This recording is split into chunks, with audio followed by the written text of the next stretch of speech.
તો નમસ્કાર વિદ્યાર્થી મિત્રો, ઓમ શાંતિ। હવે ચેપ્ટર 1 ની અંદર જે નીટના ટોપિક આપણે ભણીએ છીએ એમાં વાનસ્પતિક પ્રજનન, બરાબર છે? અરે વનસ્પતિની અંદર અલિંગી પ્રજનનની પદ્ધતિઓ છે આપણે જોતા હતા, બરાબર છે? એની અંદર ભાજન, કલિકા સર્જન અને અવખંડન એવી પ્રક્રિયાઓ છે આપણે જોઈ ગયા જુદા જુદા ઉદાહરણ દ્વારા। હવે જે ચોથો પ્રકાર છે બીજાણુ નિર્માણ દ્વારા, બરાબર, કઈ રીતે નીચલી કક્ષાની વનસ્પતિમાં અલિંગી પ્રજનન થાય છે એ આપણે જોવાનું છે, બરાબર છે? તો બીજાણુ નિર્માણ દ્વારા જુદા જુદા 3 પ્રકારના બીજાણુઓનું નિર્માણ થાય છે। તો એ 3 પ્રકારના બીજાણુ ક્યાં છે? તો ચલિત બીજાણુ, અચલિત બીજાણુ અને સત્ય બીજાણુ। ચાલો, તો પહેલા આપણે વાત કરીએ છીએ ચલિત બીજાણુ। તો ચલિત બીજાણુના કેટલાક ઉદાહરણ આપણે જોવાના છે। તો પહેલું ઉદાહરણ છે સેપ્રોલેગ્નિયા। મિત્રો, સેપ્રોલેગ્નિયા છે એ પ્રકારની ફૂગ છે, બરાબર? એમાં ચલિત બીજાણુ ઉત્પન્ન થાય। પછી ઉડોગોનિયમ નામની લીલ છે, યુરોથ્રિક્સ અને ક્લેમિડોમોનાસ, બરાબર છે? આ બધા છે એ લીલના ઉદાહરણ છે। તો સેપ્રોલેગ્નિયા ફૂગ, ઉડોગોનિયમ, યુલોથ્રિક્સ અને ક્લેમિડોમોનાસ આ બધી લીલના ઉદાહરણ છે અને એની અંદર ચલિત બીજાણુ છે જોવા મળે છે। અહીંયા એક ચલિત બીજાણુની આકૃતિ દોરેલી છે। આ મિત્રો કશાધારી ચલિત બીજાણુ છે, આ જોઈ શકો છો, આ કશા છે, બરાબર છે? હવે જે બીજાણુ ચલિત હોય એમાં કશા હોય, અચલિત બીજાણુ હોય એમાં કશા હોતી નથી। તો આ કશા છે, આ બીજાણુ છે, બરાબર છે? એટલે આવા બીજાણુને કશાધારી ચલિત બીજાણુ કહેવામાં આવે છે। પાણીની અંદર તરી શકે છે, હા, કોષ દિવાલ હોતી નથી અને આવા બીજાણુ છે એ અંકુરણથી નવી છે લીલ અથવા ફૂગ છે એનો છોડ ઉત્પન્ન કરે છે। તો પાણી દ્વારા સહેલાઈથી તરી એક સ્થાનેથી બીજા સ્થાને જઈ શકે છે અને એ નવા સ્થાને અંકુરિત થઈ અને નવી લીલનો છોડ ઉત્પન્ન કરે છે। ઉદાહરણ ખાસ યાદ રાખવાના છે, બરાબર છે? પછી અચલિત બીજાણુ। અચલિત બીજાણુ એને કણી બીજાણુ પણ કહેવામાં આવે છે અથવા કોનિડિયા પણ કહેવામાં આવે છે। તો આ બધા પર્યાય શબ્દો છે બાયોલોજીની અંદર। અચલિત બીજાણુ કયો અથવા કણી બીજાણુ કયો અથવા કોનિડિયા કયો।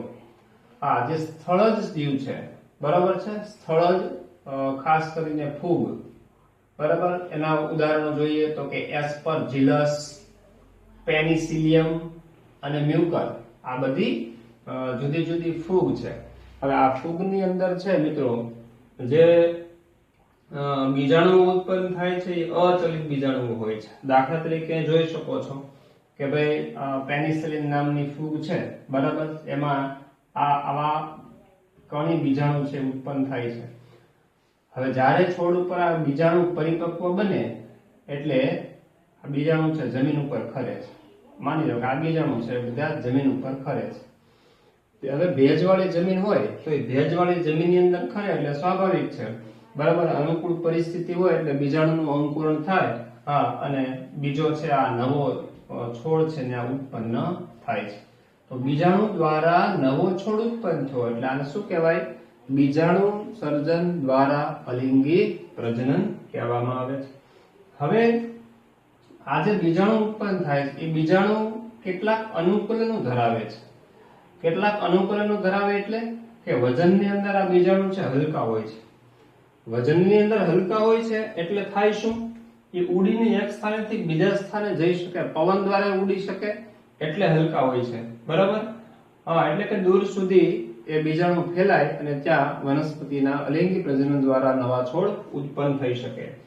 પછી શુષ્ક હોય છે અને આવરણયુક્ત હોય છે, બરાબર? તો શુષ્ક હોય, આવરણયુક્ત હોય, રક્ષણાત્મક આવરણ હોય એટલે પરિસ્થિતિ, હવે માની લો કે અહીંથી આ બીજાણુ જમીન ઉપર ખરે છે, જમીન ભેજવાળી નથી, સૂકી જમીન છે, તાપમાન ખૂબ જ ઊંચું છે, જમીન સૂકી હોય તો એ સમયે એનું અંકુરણ થવાનું નથી। તો એ સમયે આ જે આવરણ છે એ આવરણ જાડું મજબૂત હોય છે, પડ સ્વરૂપે હોય છે, એની મદદથી બીજાણુ છે લાંબા સમય સુધી સુષુપ્ત અવસ્થાની અંદર જમીનમાં પડ્યા રહે છે. ક્યાં સુધી?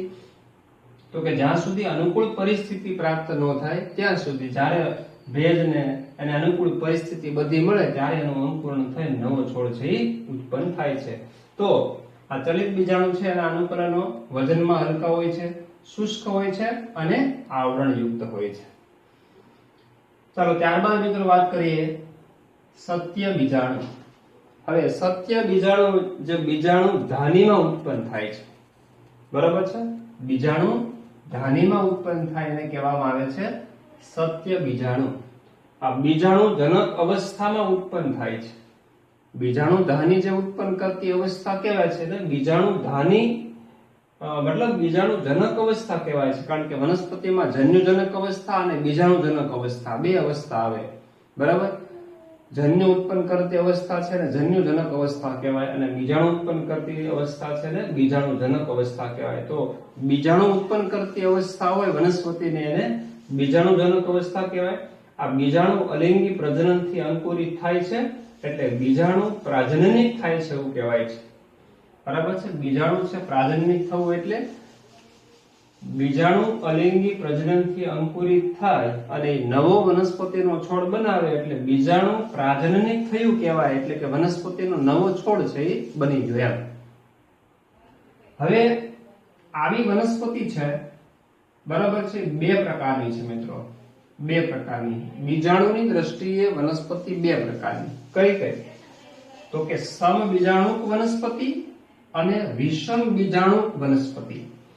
હવે બંને પ્રકાર છે, શબ્દનો અર્થ જવાબ આપી દે છે. સમબીજાણુક એટલે એક જ પ્રકારના બીજાણુ ઉત્પન્ન કરે છે, બરાબર? દાખલા તરીકે ફર્નસ એટલે કે હંસરાજ અને ઇક્વિસેટમ, એમાં બધા જ બીજાણુ છે એ સમાન કદના હોય છે એમ. બધા જ બીજાણુ છે એક સરખા હોય છે એટલે એને સમબીજાણુક વનસ્પતિ કહેવામાં આવે છે. અને વિષમ બીજાણુક વનસ્પતિમાં છે મિત્રો બે પ્રકારના બીજાણુ હોય છે. બે પ્રકારના બીજાણુ એટલે કેટલાક બીજાણુ આવા નાના કદના હોય છે અને કેટલાક બીજાણુ છે એ મોટા કદના હોય છે, બરાબર? તો કેટલાક નાના કદના અને કેટલાક મોટા કદના બીજાણુ ઉત્પન્ન થાય એટલે આ બે પ્રકારના બીજાણુ ઉત્પન્ન થયા કહેવાય. આવી વનસ્પતિ છે વિષમ બીજાણુક વનસ્પતિ તરીકે ઓળખવામાં આવે છે. અને એના ઉદાહરણ છે સેલાજીનેલા. આ ત્રિઅંગી વનસ્પતિનું નામ છે સેલાજીનેલા. અને બધી આવૃત બીજધારી અને બધી જ અનાવૃત બીજધારી વનસ્પતિ છે એ પણ વિષમ બીજાણુક વનસ્પતિઓ છે, બરાબર? ઉદાહરણ બધા જ આના ખાસ મિત્રો યાદ રાખવાના છે, બરાબર? તો આપણે ત્રણ અલગ અલગ પ્રકારના બીજાણુની વાત કરી.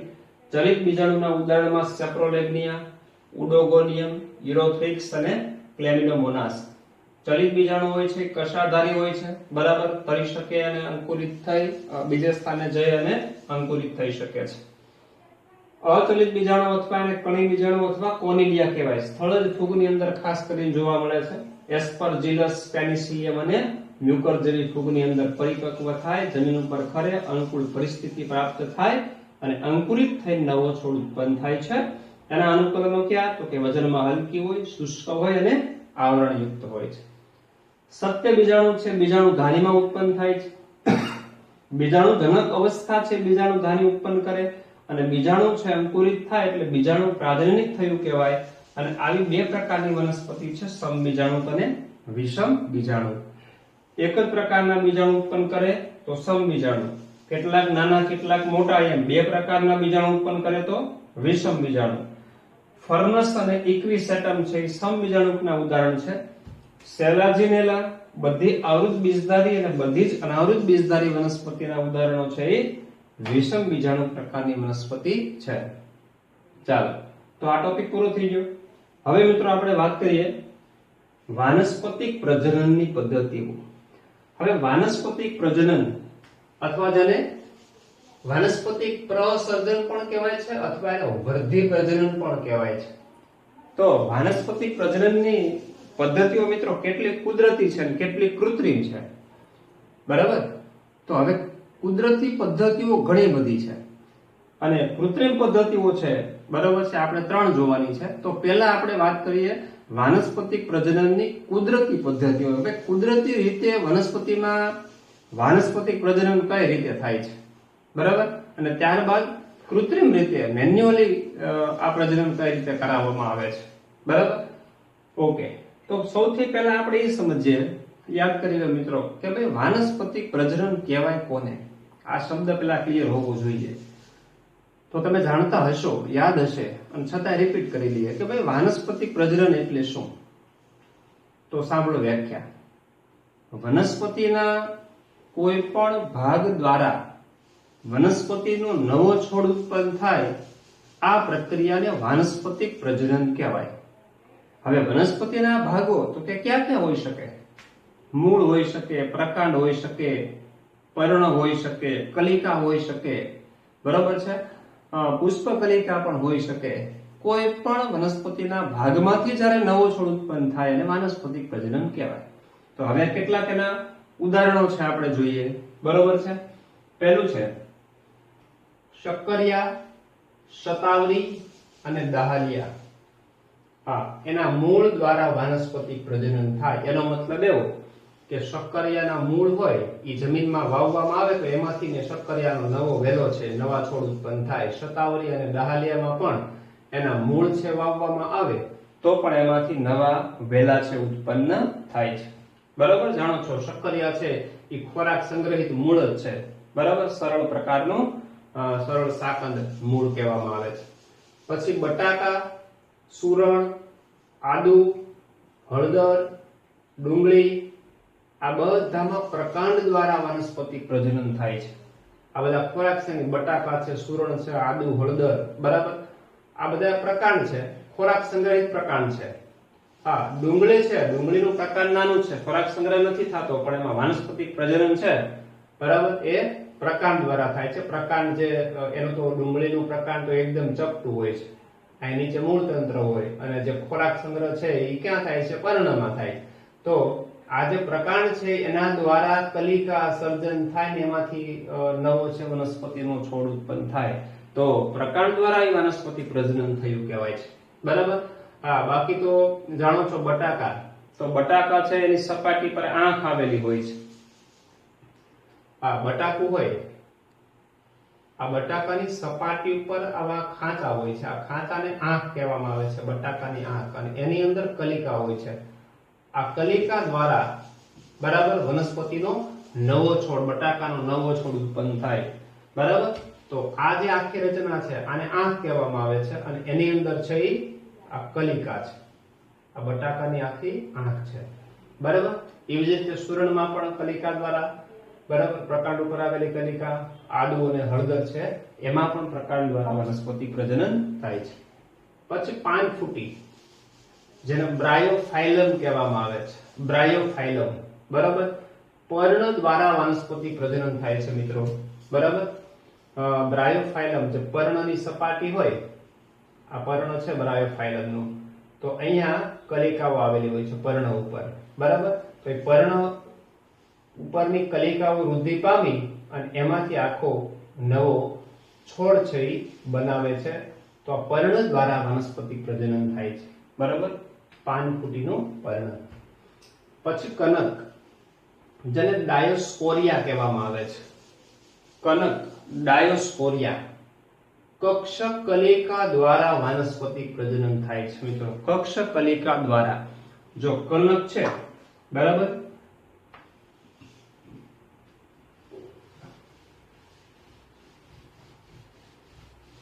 આકૃતિમાં જોઈએ કે એની કક્ષ કલિકા કેવી હોય, ખાલી જાણકારી માટે.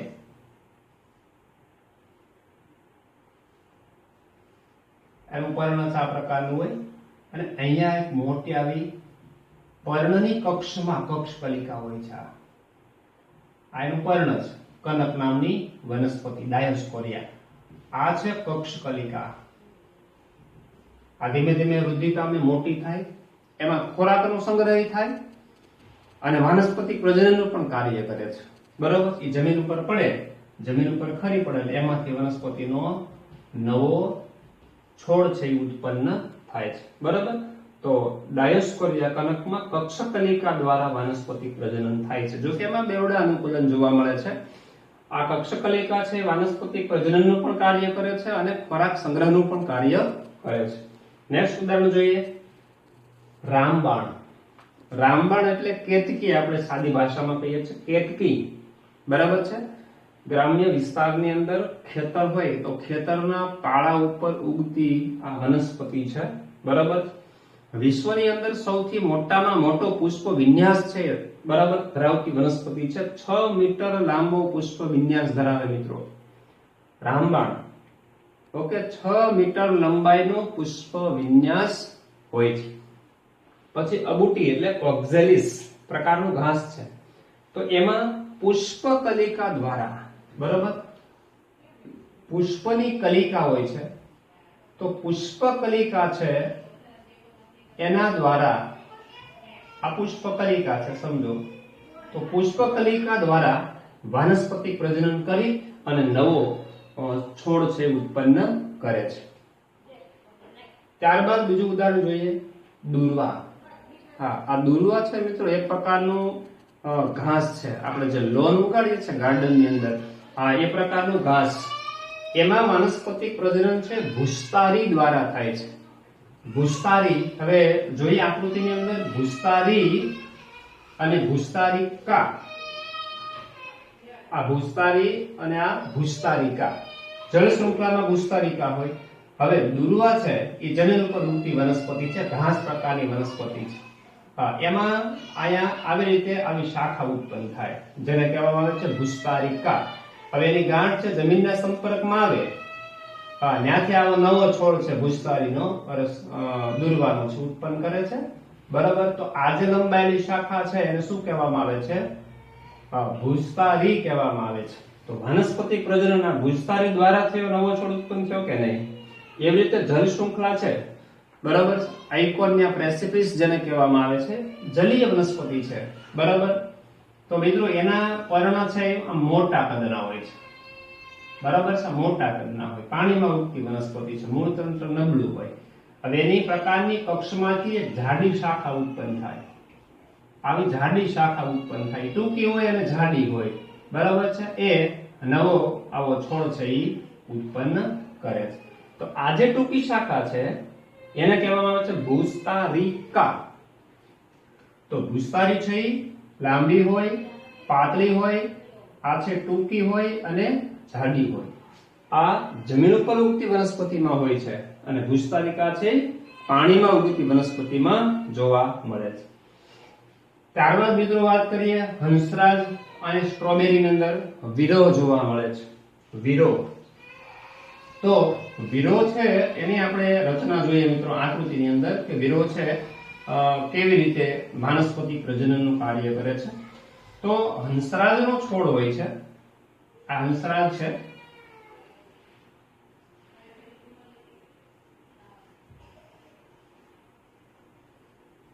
આના પર્ણો છે, બરાબર છે. ચાલો વધુ આપણે પર્ણો નહીં દર્શાવીએ. હવે એમાં આનું પ્રકાંડ છે, આ મૂળ તંત્ર છે. હવે પક્ષમાંથી આ વિરોહ કહેવાય, વિરોહ, આવી એક શાખા નીકળે છે, આવી ધીમે ધીમે શાખા આમ જમીનથી ઊંચી ત્રાસી વૃદ્ધિ પામે, ત્રાસી વૃદ્ધિ પામે. પછી એક સમય એવો આવે કમાન આકારે વળે, કમાન આકારે વળે એટલે આમ ટર્ન લે, ટર્ન લે એટલે પાછી જમીન તરફ વૃદ્ધિ પામે. એટલે એક સમય જો તો જમીનના સંપર્કમાં આવે, જમીનના સંપર્કમાં આવે, અચ્છા ન્યા હંસરાજનો નવો છોડ ઉત્પન્ન કરે. હા, તો હવે નવો છોડ બની ગયો, વાનસ્પતિક પ્રજનન થઈ ગયું. આ કોના દ્વારા થયું? આ વિરોહ દ્વારા, બરાબર. તો હંસરાજ અને સ્ટ્રોબેરીની અંદર વાનસ્પતિક પ્રજનન કરતી આવી શાખા જોવા મળે, શું કહેવાય? વિરોહ કહેવામાં આવે છે. પછી ફુદીનામાં, ફુદીનો હોય જમીન ઉપર ઉગે છે, બરાબર છે. આ ફુદીનો હોય એના પર્ણ છે, ડાળી, શાખાઓ છે, બરાબર. હવે જમીનની આ એના મૂળ તંત્ર છે. તો શાખા છે જમીનની અંદર આમ વૃદ્ધિ પામે, બરાબર છે, અને પછી એનાથી બીજો પાછો નવો છોડ ઉત્પન્ન કરે. તો જમીનની અંદર, માટીની અંદર દબાયેલી આવી શાખાઓ એને કહેવાય અધો ભૂસ્તારિકા. આને ભૂસ્તારિકા કહેવાય, જે જમીનની સપાટીની ઉપર હોય અને જમીનની અંદરની સપાટીએ વૃદ્ધિ પામે એને કહેવાય અધો ભૂસ્તારિકા, બરાબર. ચાલો, તો આ બધી પદ્ધતિઓ આપણે જોઈ ગયા વાનસ્પતિક પ્રસર્જન અથવા વર્ધી પ્રજનનની કુદરતી પદ્ધતિઓ. શક્કરિયા, શતાવરી, ડાહલિયામાં મૂળ દ્વારા, બટાકા, સુરણ, આદુ, હળદર, ડુંગળીમાં પ્રકાંડ દ્વારા, પાનફૂટી એટલે કે બ્રાયોફાઇલમમાં પર્ણ દ્વારા, કનક ડાયોસ્પોરિયામાં કક્ષકલિકા દ્વારા, રામબાણ એટલે કે કેતકી અને અબુટી ઓક્ઝાલિસમાં પુષ્પકલિકા દ્વારા, દુર્વામાં ભૂસ્તારી, જલશૃંખલા ભૂસ્તારિકા, હંસરાજ અને સ્ટ્રોબેરીમાં વીરો અને ફુદીનામાં અધો ભૂસ્તારિકા. જોડકા ટાઈપના એમસીક્યુ ની અંદર બરાબર પણ આમાંથી સવાલ પૂછી શકાય. ઉદાહરણ બધા અગત્યના. ઓકે, તો આ બધી થઈ કુદરતી પદ્ધતિઓ છે. હવે વાનસ્પતિ પ્રજનનની કૃત્રિમ પદ્ધતિઓ છે મિત્રો 3 છે. બાયોલોજીની અંદર, વિજ્ઞાનની અંદર આ 3 પદ્ધતિઓ પ્રચલિત છે. કલમ પદ્ધતિ, એક દાબ કલમ પદ્ધતિ અને ત્રીજી છે આરોપણ પદ્ધતિ. તો સર્વસામાન્ય 2 પદ્ધતિઓ છે આપણે જોઈએ. કલમ પદ્ધતિ એટલે શું? બહુ સિમ્પલ વાત છે.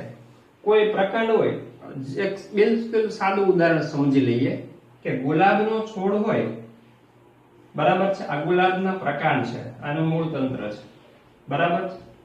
આ બધા પર્ણો છે. હવે ગુલાબની ડાળી છે, તમારે ગુલાબના નવા 5 છોડ ઉગાડવા હોય તો તમે શું કરશો કે ગુલાબની સારામાં સારી એક ડાળી પસંદ કરશો. આવી તંદુરસ્ત ડાળી કાપી નાખો અને એના ટુકડા કરી નાખો, બરાબર છે. એ ટુકડાને જમીનની અંદર વાવી દેવામાં આવે છે, બરાબર છે. આ જમીનને અંદર તમે વાવી દીધા. આ પ્રકારનો અડધો ભાગ જમીનની અંદર રાખવાનો, અડધો ભાગ જમીનની બહાર રાખવાનો, બરાબર. આને ઉપહવાય પ્રકાંડ કહેવાય મિત્રો. શબ્દ યાદ રાખજો, ઉપહવાય પ્રકાંડ. આ ઉપહવાય પ્રકાંડ એટલે જે પ્રકાંડનો થોડોક ભાગ જમીનની અંદર હોય અને પ્રકાંડનો થોડોક ભાગ જમીનની બહાર હોય એવા પ્રકાંડને ઉપહવાય પ્રકાંડ કહેવાય. ચાલો, હવે વાવી દીધું, બરાબર છે. હવે એને પાણી છે, ખાતર છે અને કેટલાક અંતઃસ્ત્રાવ વાળું પાણી પણ આપવામાં આવે છે, કારણ કે હવે એની વૃદ્ધિ કરવાની છે, એમાંથી છોડ બનાવવાના છે, બરાબર. તો એને ઓક્સિન અને સાઇટોકાઇનિન આવા વૃદ્ધિ પ્રેરક અંતઃસ્ત્રાવો, ઓક્સિનનું પ્રમાણ બમણું અને સાઇટોકાઇનિનનું પ્રમાણ એના કરતા અડધું એટલે 2:1 ના પ્રમાણમાં ઓક્સિન અને સાઇટોકાઇનિન આપવામાં આવે છે, જેથી કરીને એમાં કોષની વૃદ્ધિ છે ઝડપી બને છે અને ધીમે ધીમે એનું મૂળ તંત્ર છે આ રીતે આમ ડેવલપ થવા માંડે છે અને અહીંથી આમ કુણી છે, કૂપળો જેને ફૂટી આપણે એમ કહેવાય, બરાબર. શું ફૂટી? કૂપળો ફૂટી કહેવાય. અને જેટલા તમે પ્રકાંડ વાવેલા હોય એટલા છોડ છે એ બની જાય છે. આ આકૃતિમાં જોઈ શકો છો કે ભાઈ આ ગુલાબનું પ્રકાંડ વાવેલું તો મૂળ તંત્ર ડેવલપ થયું અને પ્રકાંડના હવાઈ ભાગમાંથી કૂપળો ફૂટી અને એક સંપૂર્ણ છોડ છે તૈયાર થયો. તો કઈ કઈ વનસ્પતિની અંદર આવી કલમ પદ્ધતિ છે એના દ્વારા વાનસ્પતિક પ્રજનન થાય છે, બરાબર. હા, આપણે અહીંયા ઉદાહરણ જોયું હતું પ્રકાંડનું, બરાબર. પણ લીંબુ અને આંબલીમાં મૂળ દ્વારા કલમ પદ્ધતિ થાય છે. લીંબુના મૂળનો ટુકડો પણ જો જમીનમાં વાવવામાં આવે તો પણ એમાંથી નવો છોડ બને છે અને આંબલીના મૂળનો ટુકડો પણ જો જમીનની અંદર વાવવામાં આવે, બરાબર છે, તો પણ એમાંથી નવો છોડ થાય છે. તો લીંબુ અને આંબલીમાં મૂળ દ્વારા કલમ થાય છે. પછી પ્રકાંડ દ્વારા ગુલાબ, શેરડી, સેવંતી, ચીની ગુલાબ, ગુલદાઉદી આ બધાની અંદર પ્રકાંડ દ્વારા, બરાબર છે, કલમ પદ્ધતિ કરી અને એક સરખા ઘણા બધા છોડ છે એ ઉગાડવામાં આવે છે અને એ છોડ એક સરખા માનો કે રોપા જે બને છે, જે નર્સરીની અંદર જે છોડ બનાવવામાં આવે છે, પહેલા પ્લાસ્ટિકની બેગની અંદર માટી ભરી અને એની અંદર પ્રકાંડ છે વાવી, બરોબર, અને એક સરખા જે રોપા બનાવવામાં આવે છે, રોપ આપણે કહીએ છીએ, નાના છોડ કહીએ છીએ, એ છોડ બની જાય, બરાબર. અને પછી એને જે તે જગ્યાએ બગીચાની અંદર, ખેતરની અંદર જ્યાં એને લઈ જઈ અને વાવવા હોય ત્યાં એનું વાવણી છે મતલબ વાવેતર કરવામાં આવે છે, બરાબર. બાગાયતી વિદ્યાની અંદર ખાસ કરીને આ ઉપયોગી છે. પછી બીજી પદ્ધતિ છે મિત્રો દાબ કલમ પદ્ધતિ. હવે દાબ કલમ પદ્ધતિ છે, લીંબુ છે, ગુલાબ છે, દ્રાક્ષ, જાસૂદ અને જુઈ આટલી વનસ્પતિમાં ઉપયોગી છે, પ્રચલિત છે. ફરીથી બોલું છું ઉદાહરણ: લીંબુ, ગુલાબ, દ્રાક્ષ, જાસૂદ અને જુઈ. બહુ સિમ્પલ પદ્ધતિ છે. આમાં શું કરવાનું હોય છે? આ આકૃતિને ધ્યાનથી જુઓ. આ એક વનસ્પતિનો છોડ છે. હવે આ વનસ્પતિનો છોડ છે, હા, તો આ એની ટોચ થઈ ગઈ. આ બધી ડાળીઓ છે, શાખા છે, બધી ઉપરની છે. એમાં જમીનની નજીકની ડાળી છે, આ ડાળી છે અને એક આ ડાળી છે. તો જમીનની નજીકની શાખા હોય ને એને આમ નીચે નમાવી અને જમીનની અંદર માટીમાં દાટી દેવાની, કાપ્યા વગર. બરાબર? એટલે અહીંથી આમ ત્રાસી કરી અને એનો જે ભાગ છે ડાળીનો એ જમીનની અંદર સંપર્કમાં આવે એવી રીતે માટીની અંદર દાટી દેવાની અને એનો ટોચ છે એ પાછો હવાની અંદર જ ભાગ રહેવો જોઈએ. બરાબર? હવે થશે શું? આ જે ભાગ વનસ્પતિનો પ્રકારનો શાખાનો ભાગ જે જમીનના સંપર્કમાં આવે છે, બરાબર, ત્યાં ધીમે ધીમે શું થશે? મૂળ તંત્ર છે એ ફૂટશે, મૂળ ઉત્પન્ન થશે. હવે મૂળ ઉત્પન્ન થાય એટલે એને ત્યાંથી શું મળવા માંડે? પાણી, ખોરાક છે, ક્ષાર છે મળવા માંડે, પાણી વત્તા ક્ષાર. બરાબર? હા, એનું શોષણ કરવા માંડે એટલે આ શાખા છે, બરાબર, આ શાખા એને વધુ ખોરાક મળવા માંડે. બરાબર? એટલે એની શાખાઓ છે એ પણ ફૂટવા લાગે. હવે જાતે પોષણ મેળવવાનું ચાલુ કરે. હવે આ છોડ છે, બરાબર, નવો બની ગયો. આ પિતૃ છોડ છે. હવે કદાચ એને અહીંથી દૂર કરવામાં આવે તો આ છોડ સ્વતંત્ર બની જશે. બરાબર? તો આ પદ્ધતિને ડાબ કલમ કહેવામાં આવે છે. આ કલમ અને આ ડાબ કલમ. બરાબર મિત્રો? તો હવે ત્રીજી પદ્ધતિ છે મિત્રો આરોપણ પદ્ધતિ. હા, આરોપણ પદ્ધતિ છે, એના પણ ઘણા બધા પ્રકાર છે, એ આપણે જોવાના છે નેક્સ્ટ લેક્ચરની અંદર. બરાબર? ચાલો મિત્રો, ઓમ શાંતિ.